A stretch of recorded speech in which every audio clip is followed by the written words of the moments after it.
नौशर फिरोज मावा के ख़बर ॾींदा हलूं। डिस्ट्रिक्ट रिपोर्टर मोहम्मद हसन सूमरो जी रिपोर्ट मुताबिक़ ठारूशाह में पोरत के छिते कुटे ॾाढे ज़ख़्मी करे छॾियो।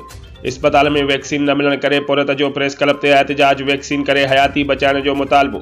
ठारूशाह हरिपुर मौला वासी पोरत सैफुल्लाह सोलंगी प्रेस क्लब पहुची दाहींदे ॿुधायो त घर जो सामान वठण लाइ मार्केट वञी रहियो हुअसि त रस्ते में छिते कुते हमलो करे ॾाढे सख़्त ज़ख़्मी कयो आहे।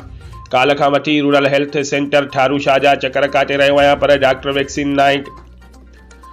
वैक्सीन नाहे जो चई मोटाए रहिया आहिनि। अॼु वरी नौशर फिरोज जी इस्पताल वैक्सीन कराइण वियसि, उते बि डॉक्टरनि वैक्सीन न कई, मोटाए छॾियो। आख़िर चयो त मां इंतिहाई ग़रीब मिसकीन आहियां, मूंखे एतिरा पैसा न आहिनि जो प्राइवेट इस्पताल मां वैक्सीन कराए सघां। ज़िले जी इस्पताल में वैक्सीन नाहे, असां ग़रीब मिसकीन काॾे वञूं। हुन चयो त मूंखे काल खां वठी जिस्म में सख़्त तकलीफ़ थी रही आहे। फौरी तौर ते वैक्सीन कराए ज़िंदगी बचाई वञे, न त ॿी सूरत में DSO नौशर फिरोज जी ऑफिस आॾो सख़्त एहतजाज कयो वेंदो। सफल छा थियो अथई?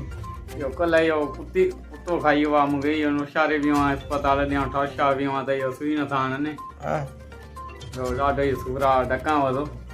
अच्छा, इस्पताल में सुई कोन मिली तोखे? न छा था चवनि? चवंदा त इहो ठारूशाह आहे त चवंदा इहो सुई कोन्हे का, नौशारे विया थी त उन बि इहो सुई कोन्हे का, स्टोर वारो कोन्हे। किथे किथे खाधो आहे?